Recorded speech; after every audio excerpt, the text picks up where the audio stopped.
Hello and welcome to today's version of Roads to Research. I would like to welcome our second group of presenters from the DSOC-SCI program who are entering their second year of the four-year program and are just starting out on the research projects. The purpose of today's session is so they can give you a 15-minute overview of the research that they're proposing and to ask for your feedback. So they'll have 15 minutes to present, and each speaker will be followed by 5 minutes for questions, comments from the audience. The three speakers today is Susan Drouin, Meagan Hamilton, and Sharon McIntyre. I'll introduce the topic as each presenter comes up, and I would like to welcome our first presenter, Susan Drouin, who will be speaking about nurse managers and leadership during a major transition, the interpersonal side to change. And I would like to let the audience know that this session is being recorded. Thank you.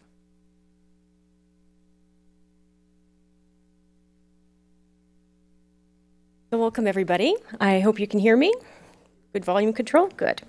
So I'm going to be talking about something that I think is that expression, aside from death and taxes, something else that happens that's a constant in our lives is change. And so I'm going to be talking about organizational change. So I'm doing research in my own organization, so in order to explain that to you and provide you some insights, perhaps I should explain a little about my organization. So I work at the McGill University Health Centre in Montreal, Quebec, and so we are an academic health science centre with teaching and obviously patient care and research mission. We serve approximately 1.7 million people in Quebec, which just to give you an overall relative ratio, Fernando, that's out of 7 million, almost 8 million people. And we have 6 hospitals.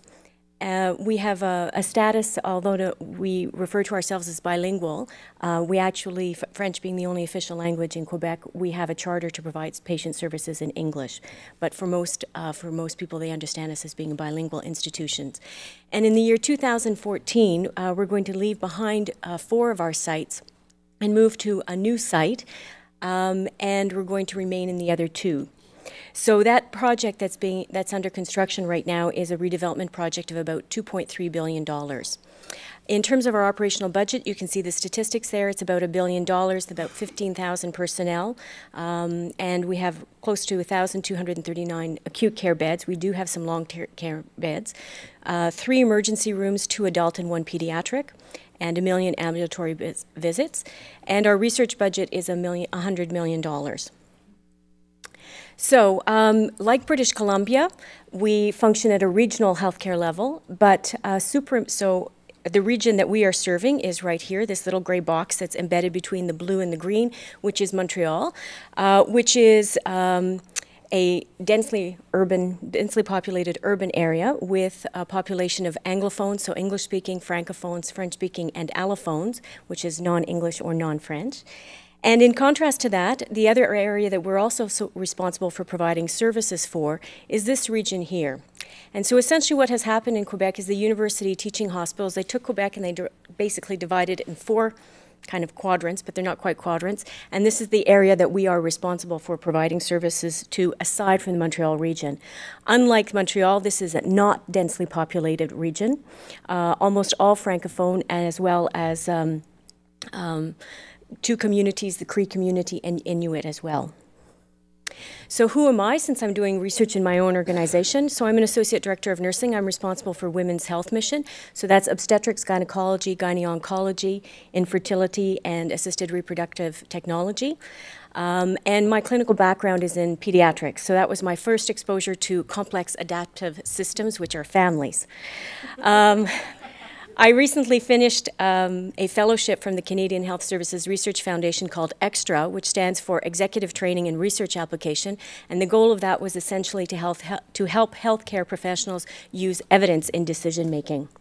I have a teaching position part-time at McGill, and I recently started my first year of 4 years on the board of directors of my own organization, and I am the representative from the Council of Nurses. That's a voluntary position. So just to give you a little overview of geography, this is the Royal Victoria Hospital at the upper part here. The lower part is the actual campus of McGill. In the middle we have Centre Hospitalier La Chine. On this building here is the Montreal Neurological Hospital Institute, the Montreal Children's Hospital, the Montreal Chest, which is an old TB hospital, tuberculosis hospital, and the Montreal General. And in 2014, what we keep are these two.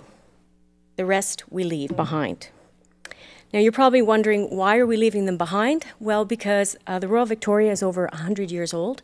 It has still a fair number of 4-bedded rooms. And we have lots of physical deficiencies in our environment that don't allow us to provide optimal patient care.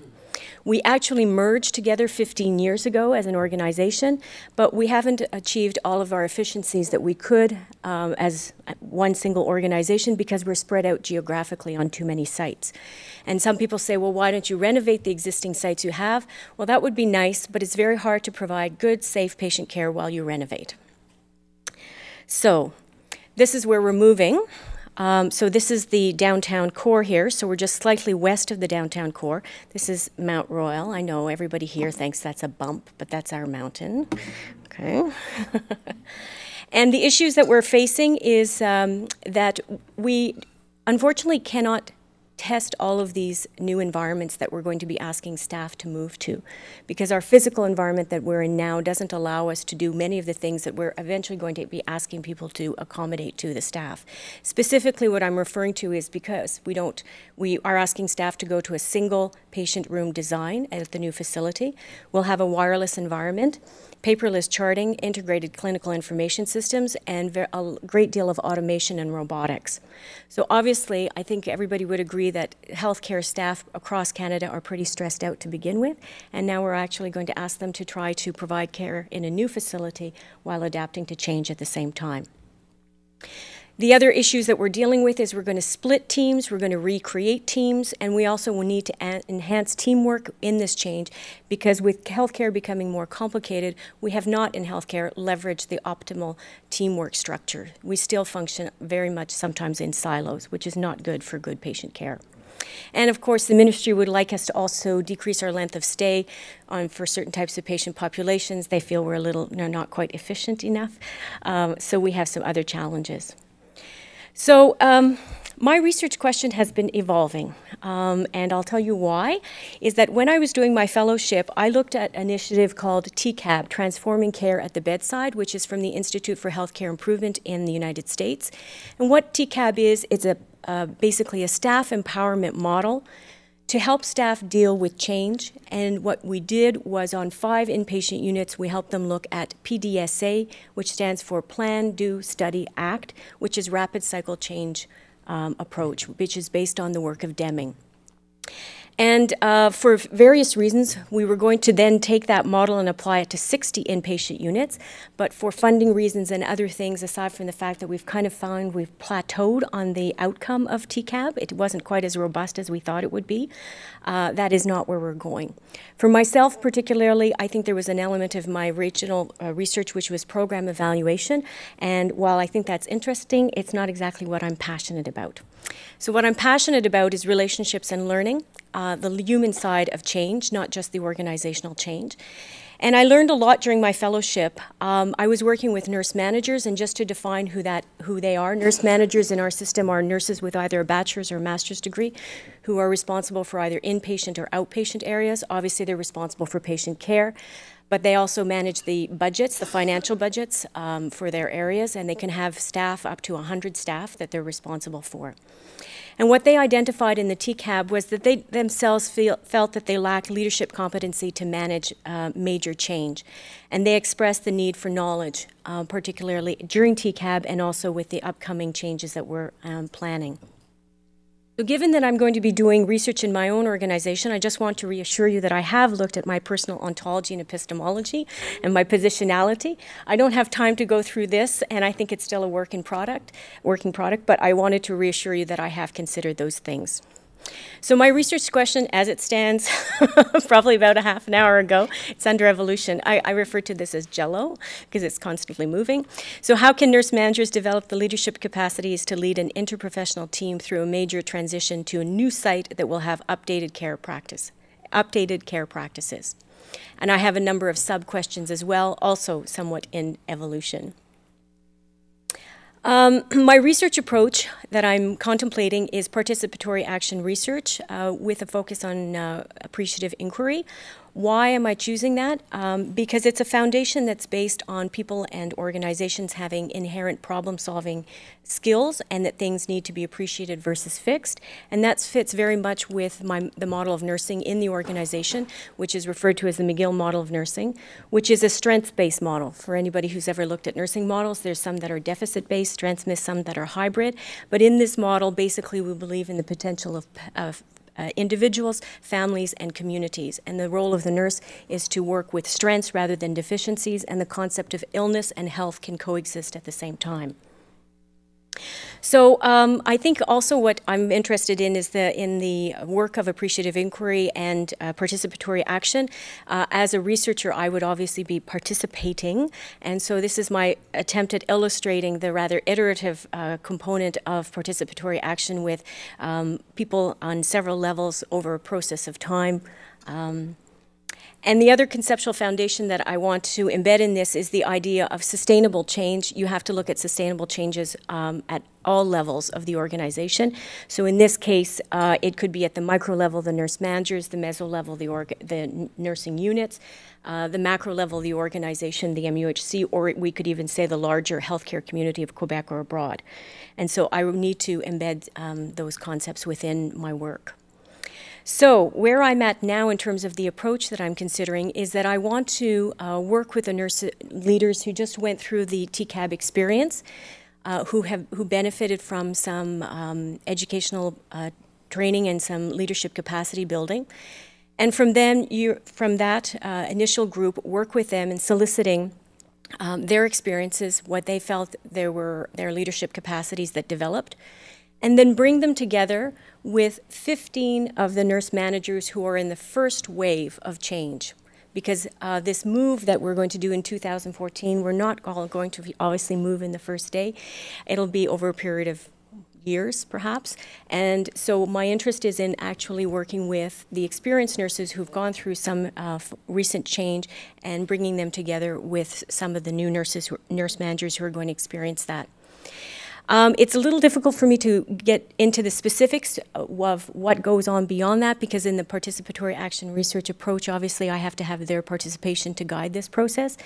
But part of it is looking at leadership competencies, looking at the issue of providing, if they have an interest in that, in mentoring opportunities, coaching, and skills enhancement, and then obviously looking at the evaluation component of their leadership competencies or strengths.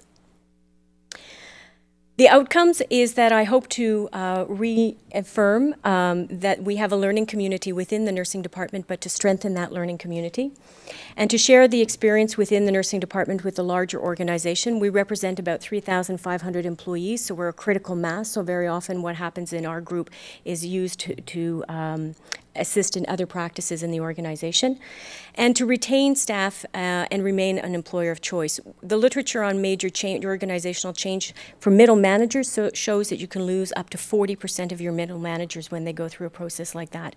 And we already have difficulties recruiting our staff because we require our staff to be bilingual.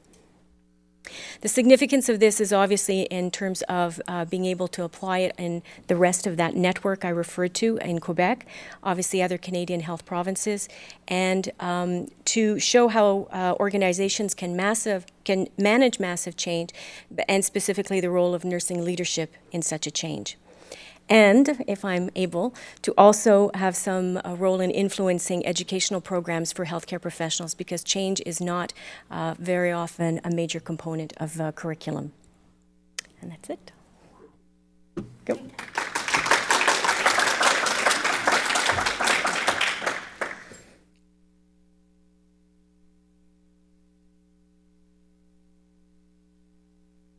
Offering comments, suggestions, ideas? I'll start, Sharon. Okay, given that your move is in 2014, you're involved in your doctoral Yes. work right now. How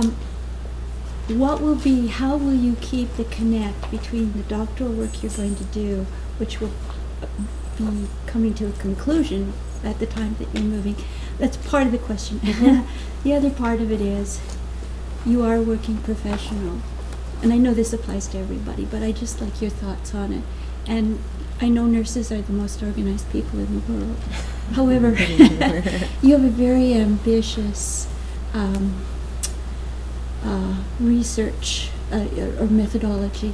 So thoughts on both of those things, if you wouldn't mind. In relation to the phasing, the issue, there are some units that we're actually working with right now because we have some mergers that have to take place. For instance, I'll give you an example. We have 2 neonatal intensive care units, one in the pediatric hospital and one in the hospital that has obstetrics. We're actually bringing those 2 teams together now because the day they move in, they're actually in 1 unit.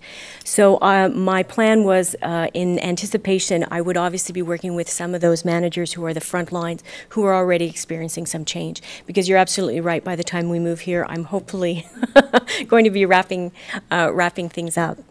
In relation to ambition, I think that's part of the process is also recognizing what's manageable. I do hope to be able to get some funding to assist me with this, but I know myself it'll probably shrink over time, and I'll become aware of what's possible. Perhaps the number of staff that I anticipate working with is too large.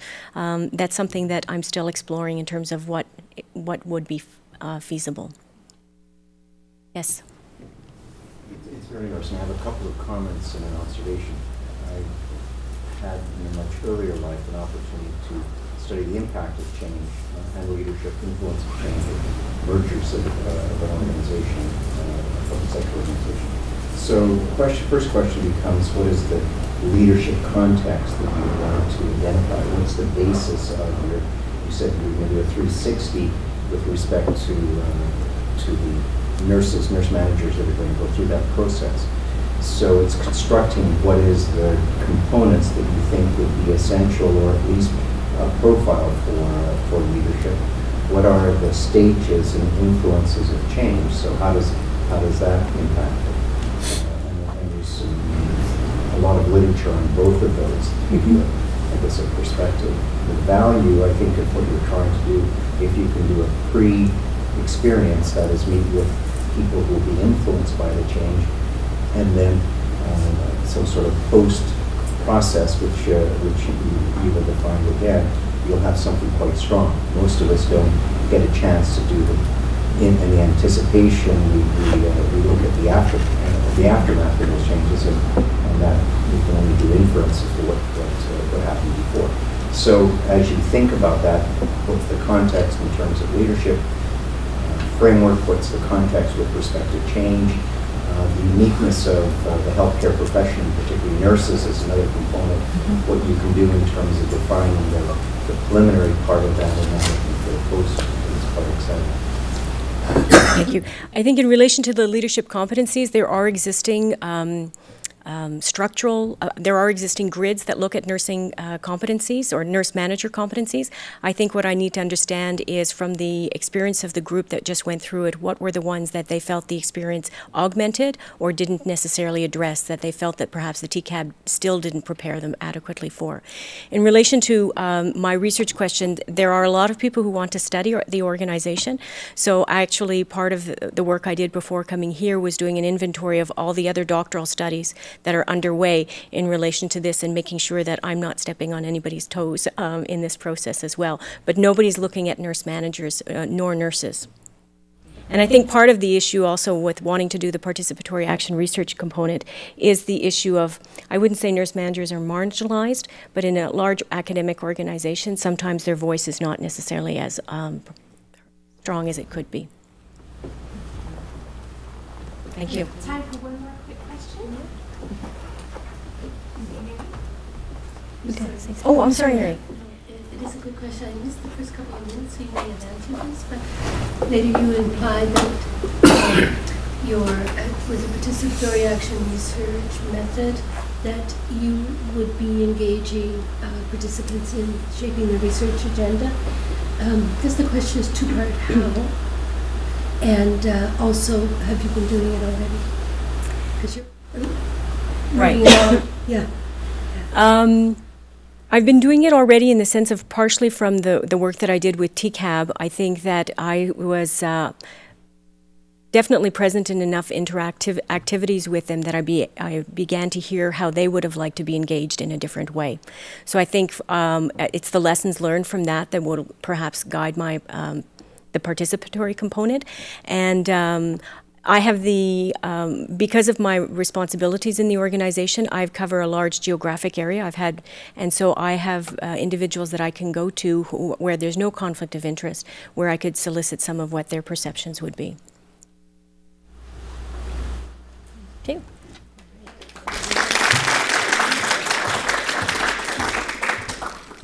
Thank you, Susan. I would like to welcome our next speaker, Meagan Hamilton, who will be presenting Indigenous Original Instructions, Why Giving Thanks to the Natural World Matters. Meagan.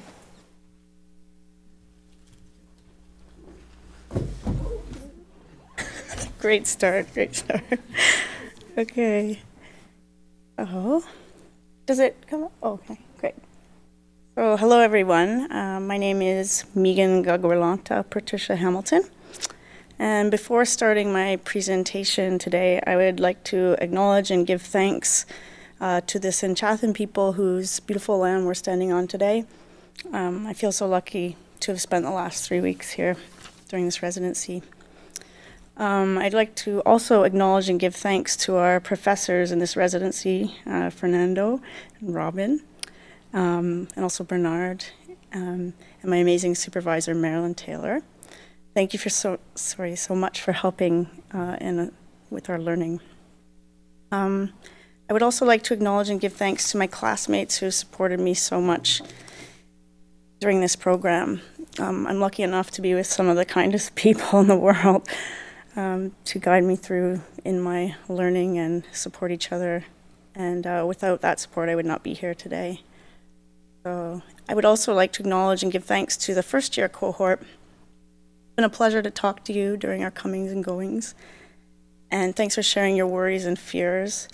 They've made me feel stronger about my feelings, about where I'm going in my future, knowing that we made it through that difficult time, and you will too, so don't worry. I would like to acknowledge and give thanks to all the people that have made this residency flow so smoothly. People like Gwen Camden and Carol Sandu. You guys are always ready to jump to whatever needs we have, making us feel comfortable with everything. Thank you so much for that. I'd also like to acknowledge and give thanks to Brian Belcher for having us at his home last Friday for dinner. You have a beautiful wife and a beautiful home. Thanks for giving us a place to socialize and relax a bit, just a bit. Lastly, I would like to acknowledge and give thanks to all the other faculty members who are here today that took time out of your busy day and your lunch hour to listen to our presentations. Any insight you can give would be greatly appreciated. So now I'm going to start my presentation. And the title of my presentation, and potentially the title of my dissertation research, is Indigenous Original Instructions, Why Giving Thanks to the Natural World Matters. So I want to begin by explaining that I'm young in the development of my research plan.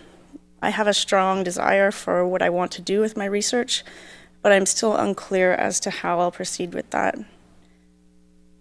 So what I'll be explaining to you today is where exactly I'm at in my research journey.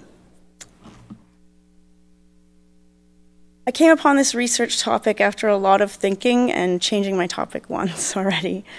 And it really hit me when I was driving home from a strawberry ceremony at our longhouse. I guess I should explain that. I have an Irish father and a Mohawk mother. And I grew up just outside of my mother's Mohawk community. And as I became older, I became really interested in the culture and the language and going to ceremonies because it's something that I didn't have growing up when I was younger. And so as I was driving home and thinking about that ceremony and feeling this overwhelming sense of gratitude for the Nihondesa, or strawberries, that we'd just given thanks to, it really hit me that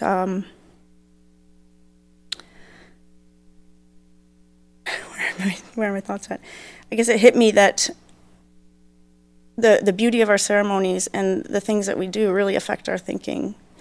And but I had talked to an elder that day, and he was concerned about the feast that we had at that ceremony and the strawberries that had been bought from the supermarket. No one had gathered wild strawberries for that ceremony. And he said to me, "Do you really think that the ceremony is complete?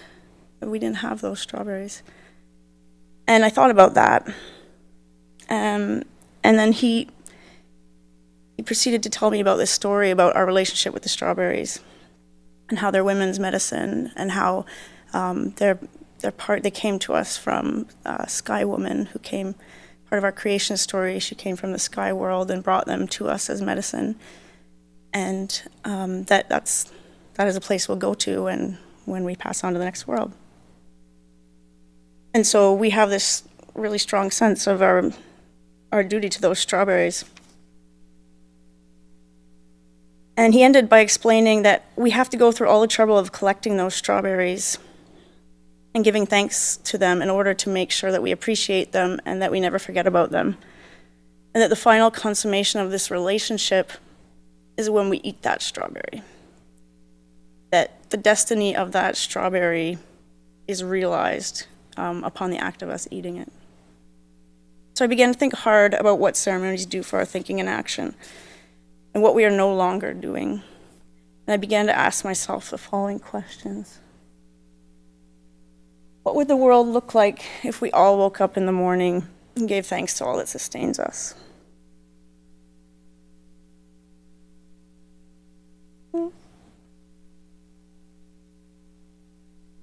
And I thought about how Indigenous cultures of the world have not forgotten how to give thanks to nature. And that made me think, but aren't we all Indigenous to some place? I thought how it gets confusing as people move around and cultures begin to become mixed together. But yet I still thought, couldn't we all agree that we're Indigenous to this planet? And that don't we all have histories of rituals of giving thanks to the natural world? Things like Stonehenge wouldn't exist without rituals. And what happened to them? And I thought, could we develop new rituals of giving thanks to the natural world and each other together? Could these rituals of giving thanks to the natural world change our thinking? Would they influence our behavior towards each other and Mother Earth? And that's how I got to this research question. And that is, what is the potential for ritualized expressions of gratitude to improve our behavior toward the natural world and each other? And why gratitude? So as I said, my experiences of ceremonies really influenced me to think about gratitude. And I thought also about the practical implications of gratitude. That the reason that we express gratitude in those ceremonies is so that it's actually a relationship that makes sure that we'll always have those things that we're giving thanks to, which is really practical. I mean, a lot of Indigenous philosophies have been romanticized into being just this mystical way of life, and it is because it's beautiful, but really a lot of those relationships are just practical ways for survival. And then my travels to East Asia, I lived in Korea for 4 years and Japan for 1 year, and I saw a lot of Shinto ceremonies and the Korean mudangs, and I really saw that they were very similar to ones back home that I had seen. And I feel like there could be ways within Eastern thought to explain Indigenous North American practices, and that we're constantly looking to the West to explain those ideals, and that there's really answers for us in Eastern thought. And then it made me think about, could this be a topic that could help to transcend cross-cultural boundaries? Couldn't we agree that we should all be thankful for all that sustains us? And that's regardless of differences in language or culture, it's something that we could possibly agree on. The goals for my research are to describe the meaning of engaging in these rituals for the people that practice them, and to investigate the extent to which participation in these rituals of giving thanks to the natural world strengthens our relationship with the natural world and each other. And then to explore ways of developing collective rituals of expressing gratitude to the natural world within culturally diverse groups. And then to contribute to expanding gratitude theory to include the natural world and collective experience. That leads me to explain the theory that I think will most likely guide some of my research, and it's called gratitude theory. It's a theory developed by Dr. Robert Emmons at the University of California, Davis. He's a professor in psychology and really the only person who's studying gratitude right now. He has about 10 years of quantitative research and a little bit of qualitative. And he's showing things that about gratitude, positive correlations like outwardly expressing gratitude increases your happiness or subjective well-being, and that it negatively correlates with depression, consumerism also, and narcissism, or even longing for more. And it really makes sense because when you're grateful for what you have, you're most likely not to want more than that, content with that. So the study of gratitude is really still in its infancy, and I would like to contribute to that. And it's really concentrated on individual behavior and interpersonal relationships. So what I would like to do is to somehow expand that theory to include gratitude to the natural world, which would then include humans as embedded in that. And so I'm really looking at perhaps going into 2 phases of research. So the first phase would be to describe Indigenous practices, and to maybe use a few different case studies. Perhaps my mom's community would be one area, and then maybe to look at a small ritual in Korea or Japan. My scope has become very huge, and my classmates and professors have sort of humbled me to maybe think about downsizing a little bit. So I'm really torn with how to do that because I feel like I want to do a lot surrounding this topic. And then the idea of maybe doing a project that would develop gratitude to the natural world with a group of, to develop a ritual that with a group of people who don't practice that ritual, and to make their own and make it meaningful for them and their group. 2 methodologies I'm interested in are ethno-methodology and participatory action research. Ethno-methodology because it allows an up-close and personal view of the people that I would be studying, and that it allows for storytelling and insider's perspective, the people's actual feelings about their practice, and that I could be a participant as well as an observer. And participatory action research, I'm really attracted to because it's an actual, it would be engaging in an actual project that makes me feel like I could produce change out of a project rather than just write a paper that might sit on a shelf and no one will read it. And I'm interested in ecological restoration as a link to that. I've worked in the field of ecological restoration for many years, and I see that as one action where you're restoring the earth that could be linked to these rituals for gratitude to the natural world. And to be able to create some kind of process model out of something, some kind of project using participatory action research really interests me. So thank you very much for listening to where I'm at in my research journey, and I welcome you to ask any questions. Thank you.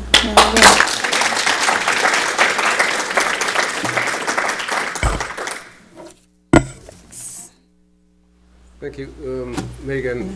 It's something to reflect. Christians also give thanks to the natural world. Yep. And all varieties of Christian thinking. Theism, as you know, they believe in one God. Yep. Sometimes hides inside the view from Christians to give thanks to the natural world because it was created by God. You see the Psalms in the Bible, for example, have that concept. So the comparison group may not be necessarily Eastern religions, but maybe also Western religions because of that idea. So just something to think about. Yeah, actually, Marilyn and I, my supervisor, have been thinking about the power of maybe comparing something like Christianity, a practice within Christianity, just to make it more relevant to how Western thought, used to think like this, and we've lost that somehow. And we need to rediscover those ways of thinking. Yes? A couple of comments, 3 comments actually. One, I think one of the areas maybe you considered is looking at rituals and the use of rituals in terms of communicating. So why do we have ceremonies that are there? I think that's an interesting kind of extension. The other suggestion about some literature you may want to look at would be around self-esteem and the impact that how people see themselves, the influence that has on the way they communicate, the way they respond. And so if you're talking about giving gratitude, is there an element of esteem or self-esteem that relates to that would influence that? Definitely. And the third thing I would make as a comment that I'd make to all the students is the purpose, and it goes back to the advice you received from some of the other colleagues in the program, the purpose of a dissertation is to demonstrate capacity. It's not to make a contribution that will stand alone for the rest of your life as being a seminal contribution. So it's to demonstrate that you have the capacity to do research at a doctoral level, that you understand the components, but oftentimes you have to consider that there are things that you may become interested in as you do your dissertation that you put in a parking lot. It's like when you've got a chance, when you've completed your degree, you'll come back and do more research on that. Don't get confused about the discovery because the discovery can get very confusing.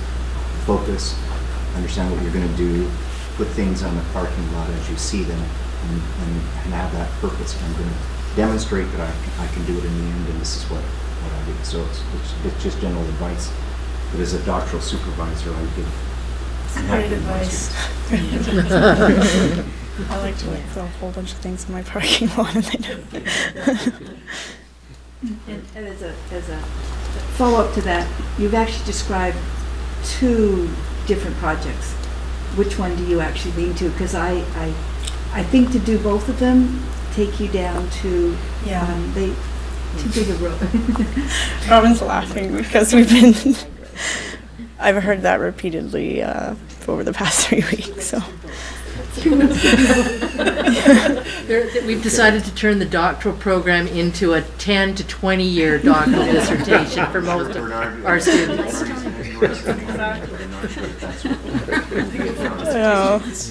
I naively told Robin yesterday that maybe I could go a year over and I could do all this. Okay. Exactly. Sorry, Marilyn? Yep.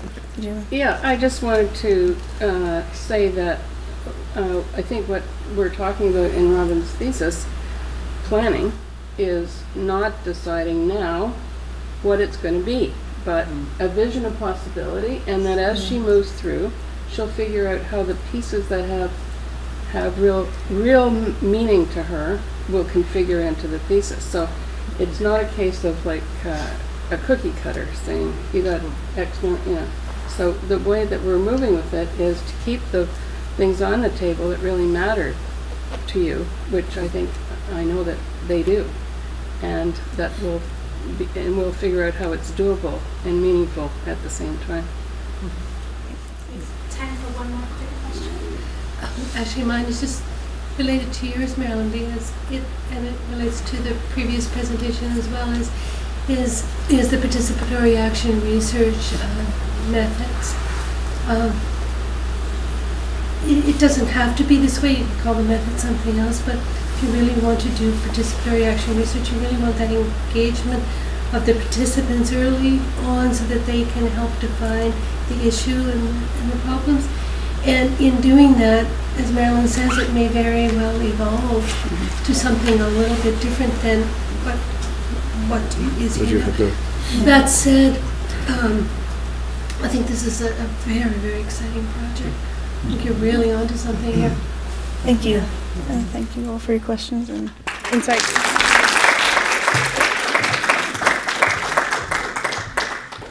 Thank you, Meagan. I would now like to welcome Sharon McIntyre, who will be presenting High Tech in the Hinterland, the Emergence of a New Entrepreneurial Model. Not bad. So just bear with me for a second. I'm bad at managing time, as my colleagues know. So I'm just watching for, I'm just going to write my end time down here so I've got my eye on it. Well, thank you, Meagan. That's a hard act to follow. What a wonderful job. It's great to be part of this process where we follow each other through and see the evolution. And hopefully for those of you that have sat through a few of these with me, you'll see some evolution. And for those of you to whom it's new, I can hopefully provide you with a little bit of context. So High Tech in the Hinterland, illuminating the emergence of a new entrepreneurial innovation process. Just a caveat that hinterland, we don't mean the who's who hinterland, you know, with the TV shows that we see, the commercials. Hinterland is the area usually outside of a major urban center, so it's sort of that next geographic zone, and that's the geographic space that I'm talking about. And so I'd like to point out to Brian right now the word process is in there, Brian, so we're going to be talking about theory maybe, so I'm really looking forward to feedback from you in particular. Brian helped me a lot about, to narrow down what I was doing when I was here in my first cohort visit. So I'm a business school professor and a marketing consultant, and I've also worked in government and have an education degree. So I've tried really hard coming here to try to bring all those things together, and hopefully you'll see that in some of my research, and I live in Calgary. So here's the context, and certainly Robin and the class we're taking right now in methods, and speaking with Marilyn, who's on my committee, a lot of talk about being clear that seeing evidence that there is this new segment of entrepreneurs that I see and a few others are seeing are starting to emerge in Canada and beyond. But the issue is that we don't really understand them fully yet. They appear to have a unique process of innovation, and that's related to things like what they focus on, how fast that innovation happens, its life cycle, what their business objectives are, even I would posit their personal objectives sometimes, and where they choose to locate and the impact they make on that location. So those are just a few things that I've noticed, and a few others have too. But their approach to innovation isn't widely recognized or supported by policymakers and programs, and they're largely unknown to median citizens. So as those of you know, I always try to pull these types of people out of my hat and say, well, did you know Skype was invented in Estonia, right? You know, so that people go, really? It's not in Silicon Valley? Because that's the type of thing, but it's happening in our backyard too. And so through my research, I hope to develop a mid-range grounded theory, and I put brackets around that, of this new process of entrepreneurial innovation, something that we don't fully understand yet. So a little bit of context. This has been guiding sort of the areas that I've been reading about and the background information I've been looking into. A global shift. So if we start at the very top, obviously I'm talking about technology and high-tech entrepreneurs. So a lot of change has happened very rapidly. So having been working in high-tech for many years, there's been a lot of change. But in the last 5 years, there's been a massive shift. What we're able to do, where we're able to work, things like crowdsourcing, et cetera, have really made a change. Because of that and some other things, the way we organize ourselves for work is changing. Things like economic geography theory, massive change, concepts of evolutionary economic geographic theory. The increased entrepreneurship and innovation focus. So entrepreneurial and innovation theory, people are going, you know, all the way back to Marshall and Schumpeter, et cetera, but all the way up to today and really trying to figure out, how do we do this? How do we come up with new inventions and business ideas?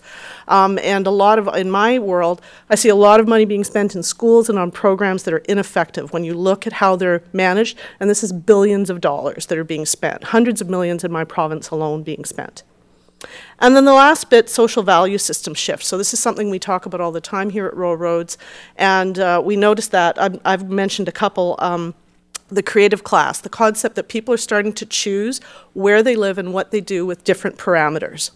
So in the middle of that is this emerging entrepreneur and entrepreneurial process that I'm seeing.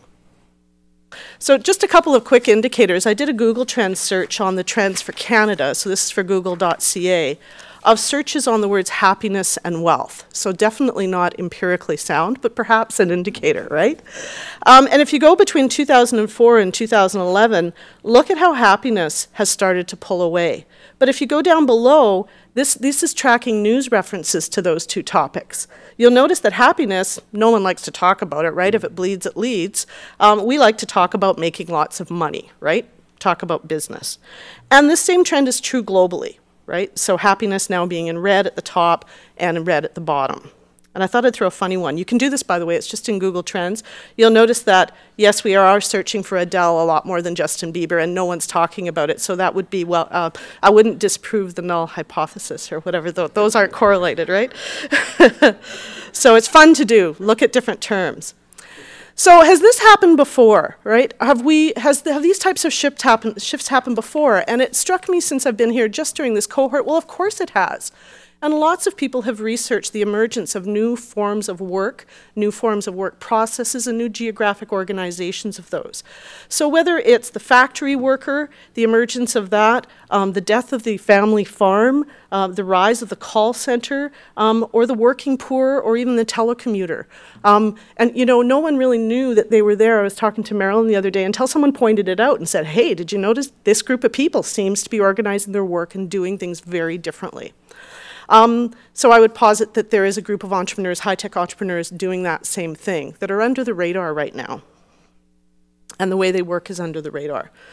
So when we think of high-tech heroes, these are the types of folks we think about. So we've got Bill Gates on the left, we've got Mark Zuckerberg of Facebook in the middle, and Sergey Brin of Google, one of the co-founders of Google.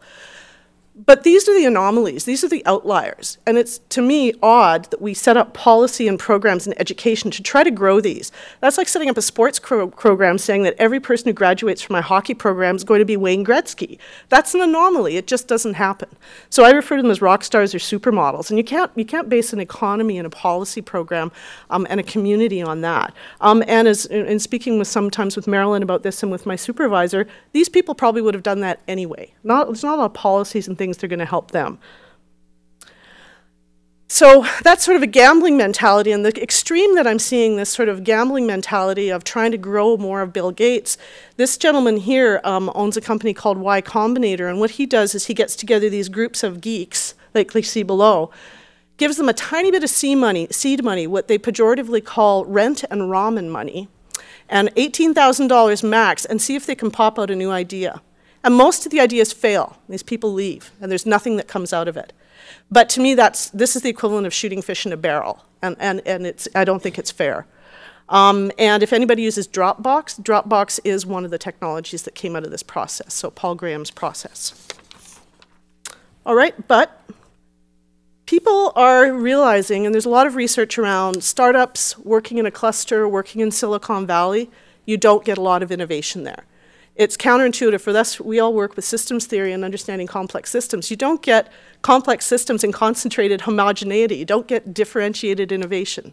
It just doesn't happen there. So there's some really great research quantitatively about that, measuring performance, measuring degree of innovation, et cetera. It happens on the fringes, as we know. So if you look at searches on the word startup and venture capital, for the last 6-7 years, that's really been fading. People aren't interested in that anymore. So here's who I'm interested in. And there's some folks you may know. These are the people in our communities that are real innovators. And we're not talking mom and pop shops doing small, cool things. These are people that are making a difference in their global market from your hometown. At the top there are the folks from Abe Books. The lady at the right, the Waters family, she owns Grafton Books now. For 10 years, they invented and came up with the world's biggest online used and rare book collective. Basically, they did what Amazon couldn't do, and so Amazon bought them. But what did she do? She turned around and bought a bookstore in Oak Bay, because she loves books. She's embedded in her community. In my community, one of those people would be Alice Reimer, who runs an amazing software company with a team where they work all over the world helping people construct in a more green and efficient fashion. And those of you from Edmonton, Ken Bautista, this is an amazing guy. Again, world-class, doing all kinds of educational programs, creativity. He's world recognized in what he's doing and working in the gaming and educational area there. And these people are embedded in their community, and they're not looking at getting rich quick. Just looking at my time here. All right. So how are they different? Not located in a geographic cluster for their industry. They're not in a mega city. They're often out of the way. They're small, and it's okay if they stay that way, but they don't mind if they grow. It's just not the #1 thing they're looking for. IT or ICT, information communication technology, is at the core of what they do. But the model of innovation is different. The process is different.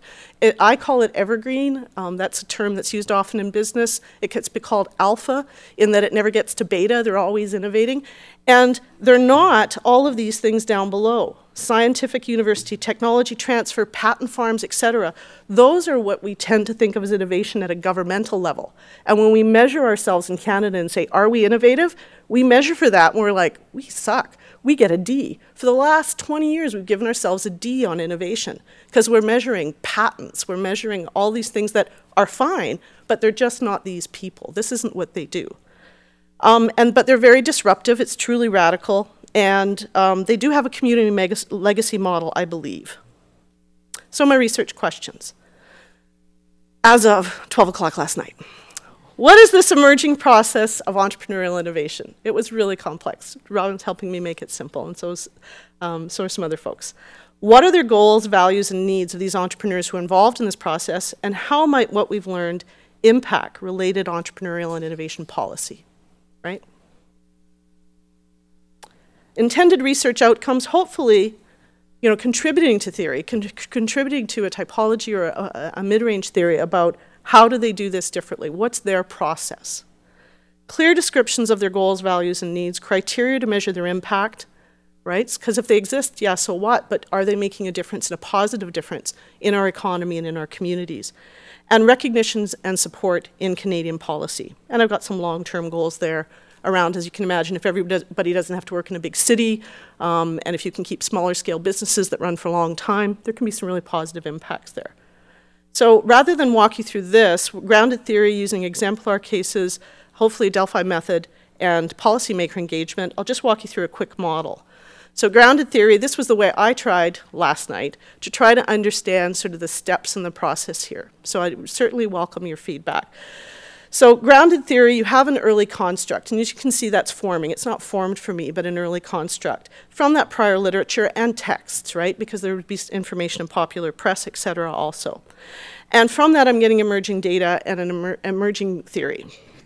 So what I'd like to do is look at some cases, right? Semi-structured interviews, observation, documents, et cetera, hopefully, and look at those values, goals, and needs, and really be rigorous. And I'm really just learning about grounded theory and how it works, but be rigorous around what theoretical sampling. Be very purposive in what I do, and talk to those people until, as you say, I don't hear any more new news, right? I'm ready to move on, or maybe go back later. The next step, and this is something I've been looking at since last summer, 2 minutes, I'm almost done, thank you. Delphi method is then engaging 30 to 40 of people who, again, a purposive sample, probably quite extreme, either fit or don't fit this model, and getting them to go through and look at those values and things that have emerged and do some ranking and do some filtering and prioritization of that.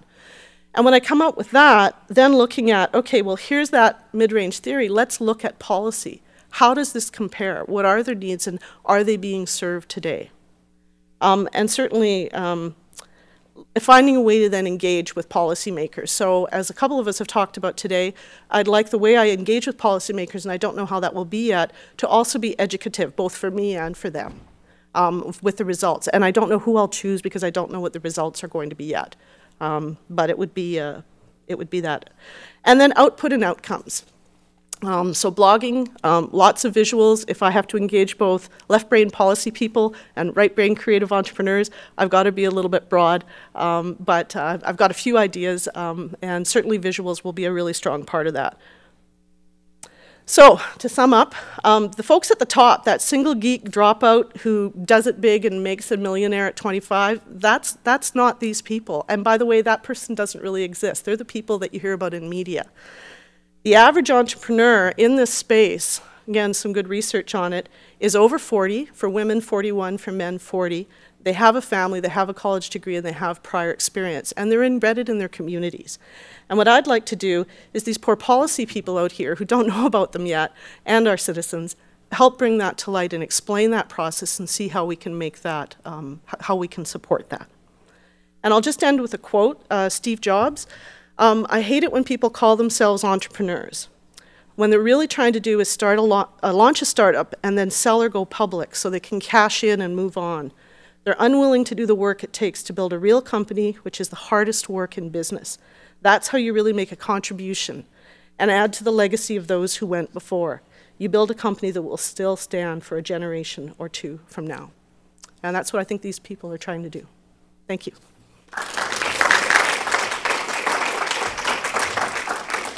Thanks for the extra minute. You have 5 minutes for questions or comments. Yes. Can I ask about your I think in the slide before this, you got into other kinds of demographics besides just your geography. And I guess my question would be, are there other demographics that would characterize if you're going to deal with myths that people have about entrepreneurs? Is it age-related? Is it gender? Is it education? Is it family experience? Is it a whole series of things? I'd like to include my background. There's a gentleman out of MIT, his name is Vivek Wadhwa, and he's also writes. He's been an entrepreneur, and he's done an amazing job at doing that. He just really hasn't brought it into the mainstream. Here's what you think they are, here's who they really are. And so absolutely, that would definitely inform probably my sampling a great deal to make sure that it is representative. And maybe even take some of those people that don't really exist, that are mythologized, and including them and showing how they differ. So it'll be very important. Thank you. Thanks for the presentation. How important is the hinterland aspect in your analysis? Do you expect to find something really different about people who are entrepreneurs and innovators who live in less densely populated centers, or is it just the fact that in today's world geography just doesn't matter very much anymore because communications are so good? So thank you for that. So in two ways it's important. One is there are some operational benefits to being off the beaten path. It's not as expensive. You have a chance to make mistakes. But it's also the heterogeneity of the community that you're in and the influences that you have. So I could do a whole piece, and I'm very interested later on, and you actually talked about this as an aside, Robin, is what is that creative process for someone there versus in Silicon Valley? And I've certainly talked to entrepreneurs who invented something by mistake in Edmonton, and then they moved to the Valley, and they've said to me, I never could have invented it in the Valley. It's groupthink. There's no way. So there are some things there. But also just the enablement. I mean, you can get broadband access anywhere, pretty much anywhere today. I know not anywhere, but in a lot of, like Nelson, BC as an example, they've got a nice little cluster of these people. And the cool thing about it is they're all doing something slightly different. So they're a cluster, but they're not a cluster in the way Silicon Valley is, which, I always say it's like saying, let's get all the people who make shoes together, we'll put them all in the same city, and then somehow the most amazing shoes will come out of that city. Well, the answer is no. It'll come out of that city because there's no other cobblers there, and they're going to do something radically innovative. And that's the type, industrial clusters have their purpose, but just not for radical innovation. So, and anecdotally, I've spoken to people in these smaller towns and who have done that.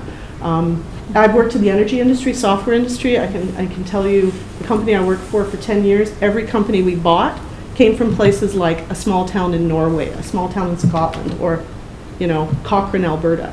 It didn't come from Houston or Saudi Arabia, right? They came from these smaller places when we were looking for radical innovation.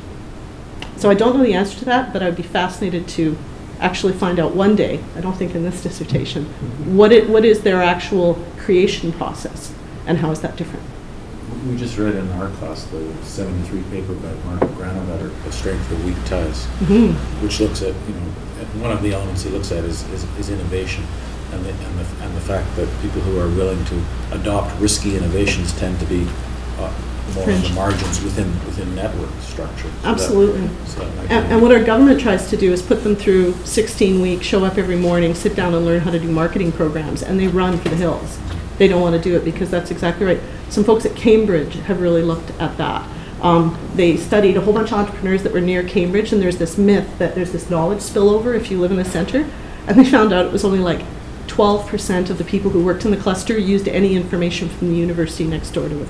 They just didn't do it. They asked their friends, they asked former colleagues. The only benefit of a university cluster is spin-off companies. And it's actually the knowing how it works, knowing how to do things. It's the intellectual capital you bring from the company. It's not that you're geographically proximate. Yes. Which just as a follow-up to that point is the whole notion of the myth of the business plan, that you cannot proceed with an entrepreneurial initiative without a business plan. And a lot of our best entrepreneurs say, the business plan constrains me, and I'm not going to do it. Real creative people like constraints, and so the ones I know all do business plans, but it's usually just in a spreadsheet. It's not a big document. Yes. So in regards to your sort of step 2, where you're developing your grounded theory around values, needs, and goals, and that theory may be very broad. It may be very contingency based. It may have, in other words, the notion that there is a single set of values, needs, and goals may not emerge. And so just sort of if you've thought of that, the danger is that you could have a plurality in your theory that would be lost by using the Delphi method. That the Delphi method is about bringing experts to create standardization. And you may actually lose that diversity, which is so robust. It really describes this population through that Delphi method, which will strip it all away to a sort of a common core that doesn't actually represent the whole. Trying to be representative, not, yeah. One of the things I've thought about, and again, this is quite new to me, is if in fact there is that plurality in the case phase, is that there's a practical part to it too, is if I focus on one geographic location, say, Calgary and its hinterland, there will have to be some policies that are put in place that can't be unique for every entrepreneur.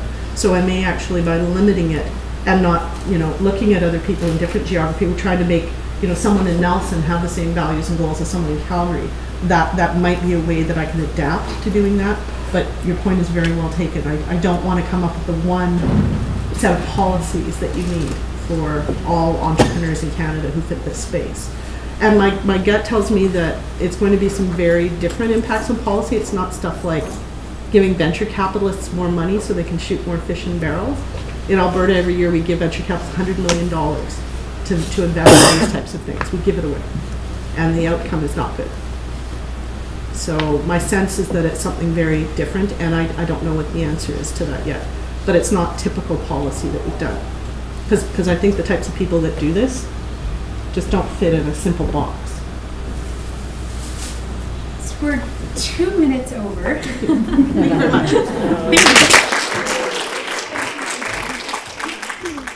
And that concludes today's Roads to Research. Thank you very much for your thoughtful feedback and questions. And thank you so much to the students for your inspiring, professional, and humorous presentations. You're welcome. Thank you.